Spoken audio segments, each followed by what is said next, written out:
instructions and questions, and you will have a chance to check your work. All the recordings will be played once only. The test is in 4 sections. Write all of your answers on the test pages. At the end of the test, you will be given 10 minutes to transfer your answers to an answer sheet. Now turn to Section 1 on page 45.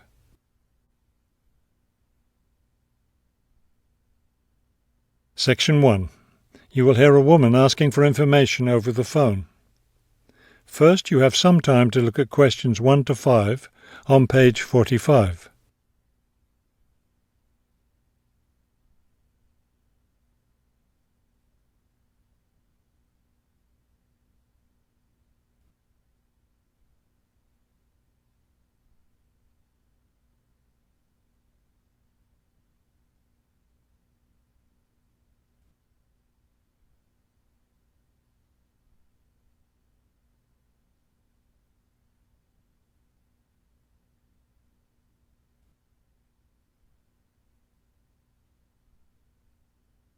You will see that there is an example that has been done for you. On this occasion only, the conversation relating to this will be played first. Good afternoon, Plainfield Community Centre. Yes, hi. I'm new in town, and I was curious about the services the community centre has to offer. The man answers the phone. Plainfield Community Centre. So the words Community Centre have been written at the top of the form. Now we shall begin. You should answer the questions as you listen, because you will not hear the recording a second time. Listen carefully and answer questions 1 to 5. Good afternoon, Plainfield Community Centre. Yes, hi. I'm new in town, and I was curious about the services the community centre has to offer. We offer a variety of recreational activities. What were you interested in particular? Well, everything, I guess. Okay, let's start with kids. I have a teenage son. What activities do you have for teens? Right now, during the school year, we have tutoring sessions for children and teens in all subjects. That would be good. He needs help with algebra. We can certainly help with that. Just have him come by any Wednesday or Saturday afternoon. That's when the tutoring sessions are scheduled. Fantastic! What about sports? Do you have sports activities for teens? We have tennis lessons on Sunday mornings for teens and Sunday afternoon for adults. I don't think my son would like that, but my husband might. For myself, I'd be more interested in yoga. Do you offer yoga classes? We do. Our yoga classes take place on Tuesday and Thursday evenings. We divide it up into several groups, so there's one class for younger children, one for teens, and one for adults. Really? I doubt my husband and son would be interested, but I'd like to sign up for yoga. I also like reading. Do you have any book clubs? We have one just about to start. The first meeting will be next Friday morning. It will focus on early 20th century novels. Too bad it's Friday morning. I think my son would enjoy it, but of course he's in school at that time. Well, actually, that book club is for adults only. We may start one up for teens next summer, but we have nothing for that age group right now. Oh well, I suppose he has enough to keep him busy for now. Now, what about fees? Do these classes and activities cost anything? Before you hear the rest of the conversation, you have some time to look at questions 6 to 10 on page 45.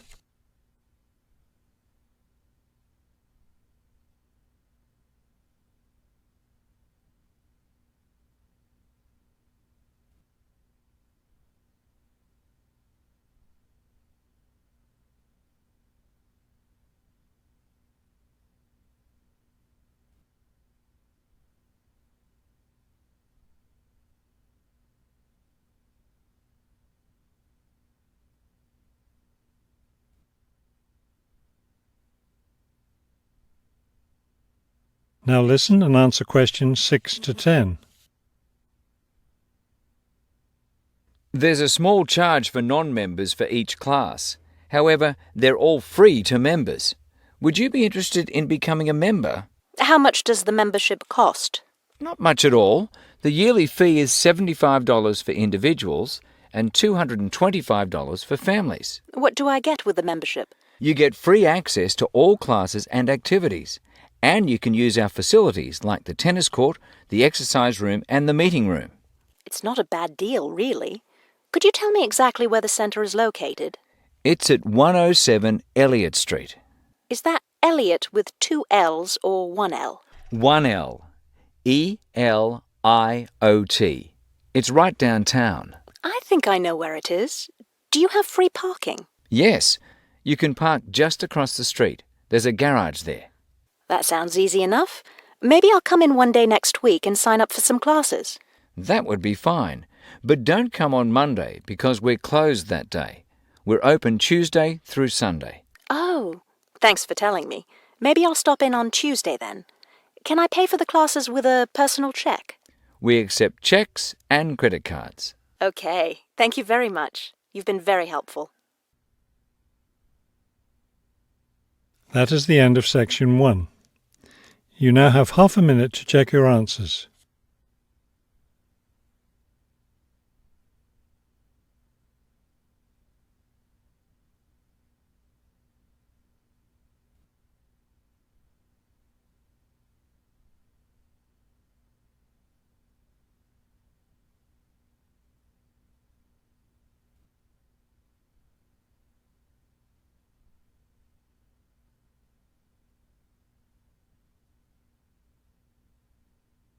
Now turn to section 2 on page 45.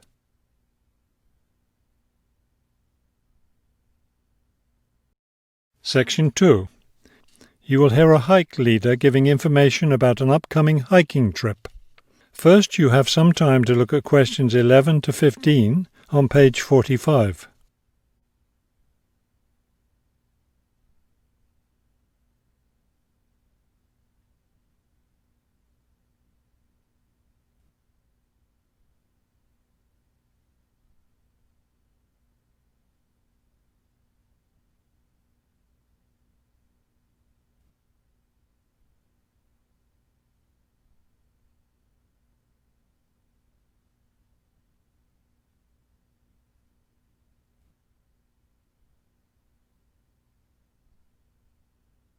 As you listen to the first part of the talk, answer questions 11 to 15.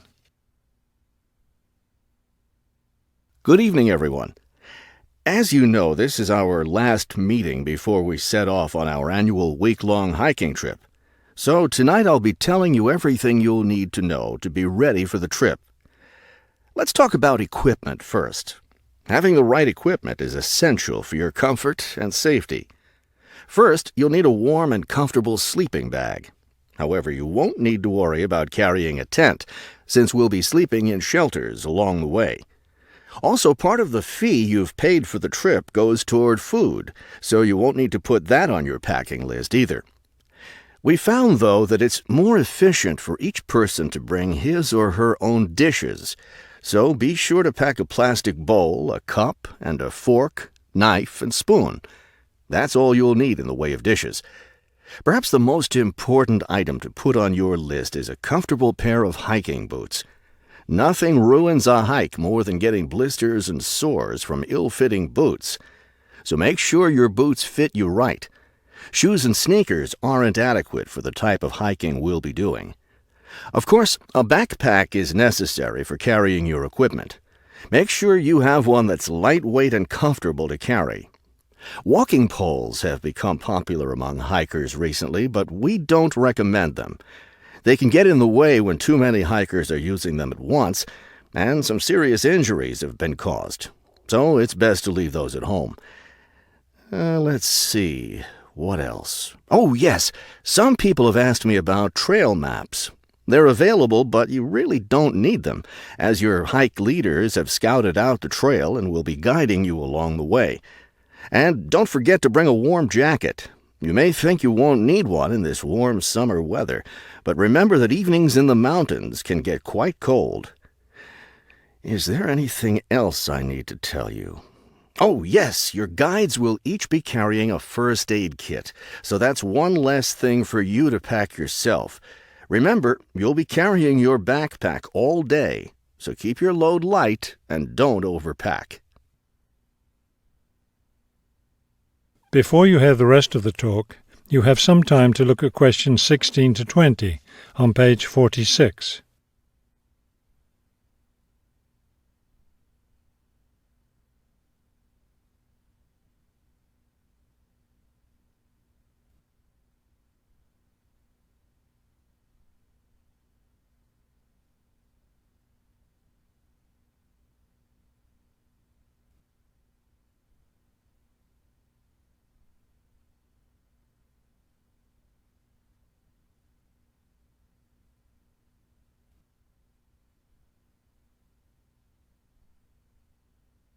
Now listen and answer questions 16 to 20. I know you're all experienced hikers, but it's always worth repeating the rules of the trail since they're so important. These rules are in place for the safety of everyone on the trip. As you know, there'll be a hike leader walking at the head of the line who will show the group the way. At the end of the line will be the rear leader, or sweep. It's important to always stay ahead of this person while we're on the trail. There are several different trails on the mountain where we'll be hiking, and they cross each other at some points. When you come to any intersection of trails, stop and wait for the rest of the group to catch up. This way we can be sure that no one goes off on the wrong trail. Let me emphasize here how important it is to stay on the trail. We'll be climbing through some steep and rocky areas. Don't be tempted to go off on your own and try to climb some rocks. That can be quite dangerous. Also, it's not likely, but it is possible that we'll encounter some large wild animals along the way. The last thing you want to do is try to feed any of them. That will just encourage them to follow us, which could lead to some dangerous situations. One last thing before we set off hiking each morning, be sure to fill up your water bottle. This is perhaps the most important safety rule. Dehydration can be a serious problem when you're out in the wilderness, so you must always be sure to carry an adequate supply of water with you. I think that covers just about everything. Are there any questions? That is the end of section 2. You now have half a minute to check your answers.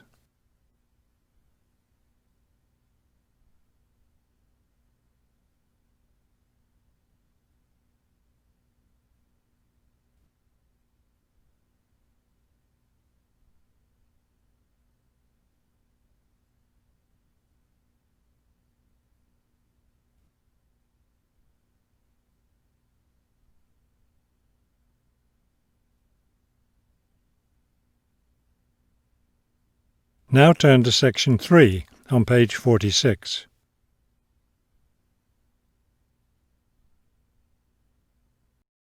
Section 3. You will hear a conversation between a university student and a faculty advisor about the requirements for the student teaching semester. First, you have some time to look at questions 21 to 24 on page 46.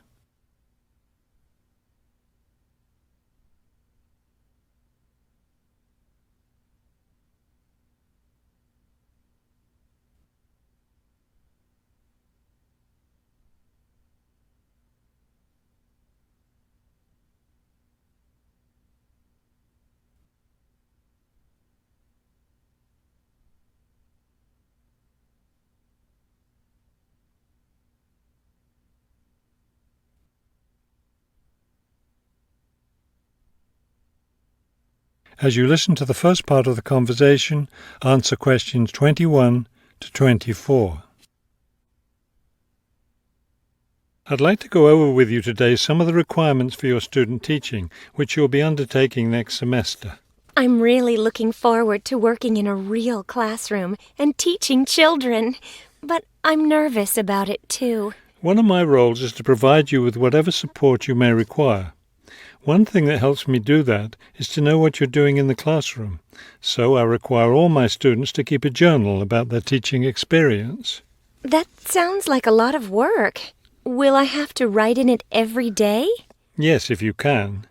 You'll give it to me at the end of each week. Another thing I'll want from you is a few sample lesson plans. I'll let you know ahead of time exactly how I want you to do them.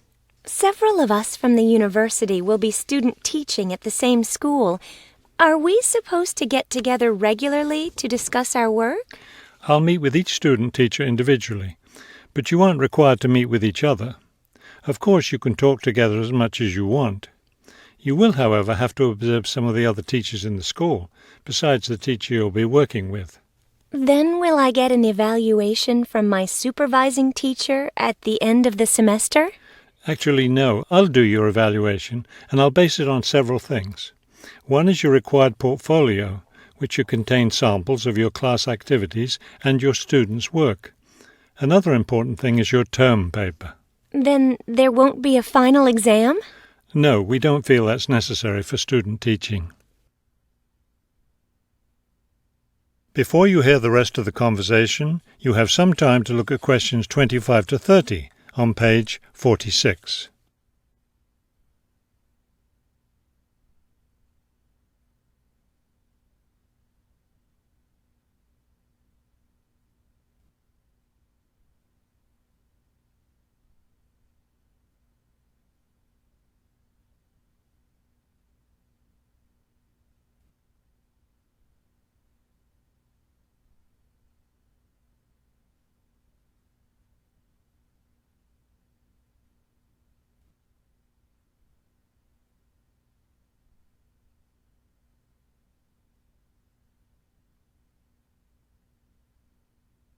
Now listen and answer questions 25 to 30.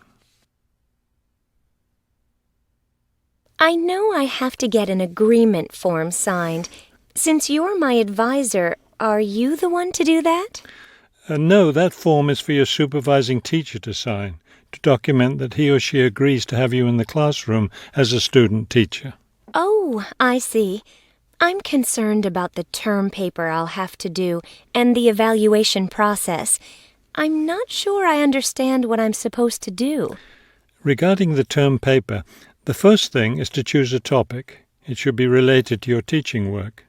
You should let me know your term paper topic by the end of the first week of the semester. Will you be observing me regularly in the classroom? Yes, and during the fourth week of the semester, we'll have our first evaluation meeting to discuss my observations. One thing I'm really looking forward to is the student-teacher conference that the university puts on every year. I'm glad you're looking forward to it. Of course, everyone in the program is required to attend. The conference takes place, let me check. Yes, the seventh week of the semester. When will I have to turn in my term paper? The term paper is due by the end of the 14th week of the semester. Then during the 15th and final week, we'll get together one last time for a semester review. Wow, it looks like I have a busy semester ahead of me. That is the end of section 3. You now have half a minute to check your answers.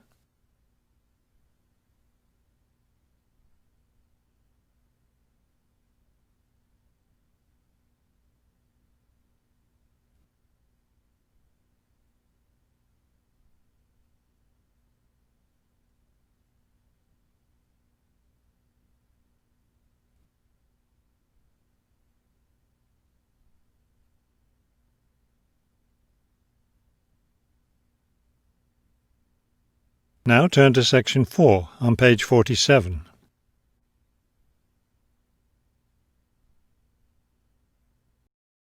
Section 4. You will hear a lecture about customer psychology. First, you have some time to look at questions 31 to 35 on page 47.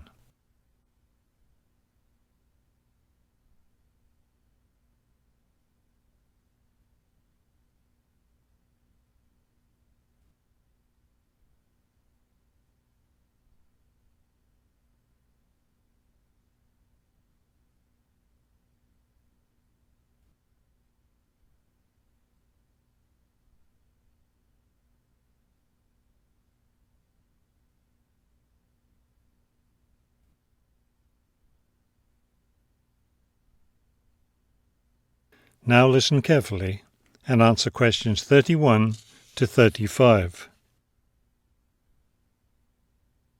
An understanding of customer psychology is an invaluable aid for retailers looking for ways to increase sales.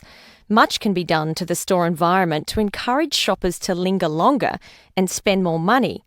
The first aspect to consider is the physical organisation of the store. Placement of merchandise has a great deal of influence on what customers buy. For example, a common practice among retailers is to place the store's best-selling merchandise near the back of the store. In order to get to these popular items from the front entrance, customers have to walk down aisles filled with merchandise that they might not see otherwise. Carpets are also used to direct customers through particular areas of the store. Retailers choose carpets not only for their decorative or comfort value, but also because lines or other types of patterns in the carpets can subtly guide shoppers in certain directions. Besides encouraging shoppers to go to certain areas of the store, retailers also want to keep them in the store longer. One way to do this is to provide comfortable seating throughout the store, but not too close to the doors. This gives customers a chance to rest and then continue shopping. Retailers can do a number of things to create a pleasant atmosphere in the store, thereby encouraging more purchases. Music is commonly used, not as entertainment, but as a calming influence. It can slow the customer's pace through the store, making them spend more time shopping and consequentially making more purchases. Scents are also used in various ways. Everyone has had the experience of being drawn into a bakery by the smell of fresh bread. Experiments have been done with other types of scents as well. For example, the scent of vanilla has been used to increase sales in clothing stores. Before you hear the rest of the talk, you have some time to look at questions 36 to 40 on page 48.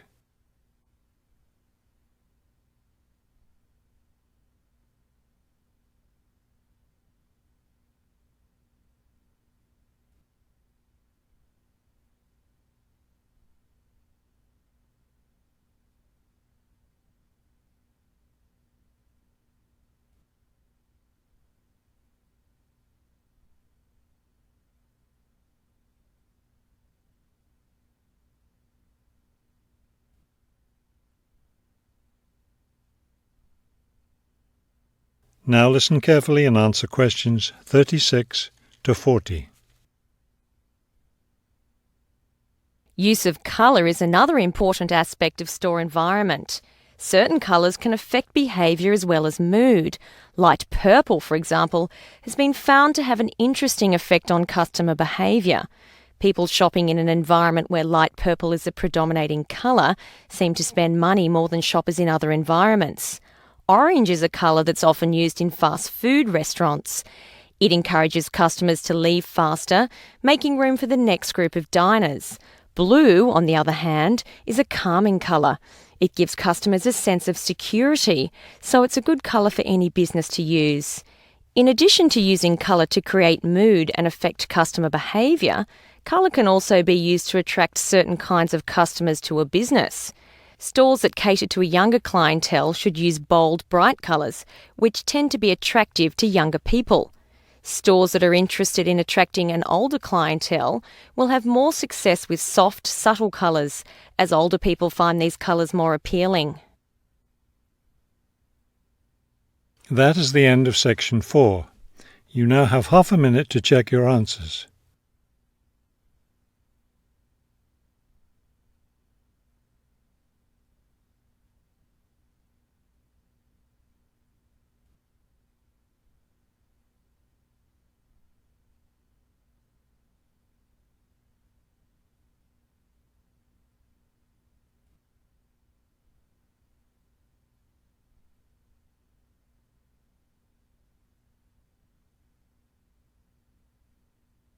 You will now have 10 minutes to transfer your answers to the listening answer sheet.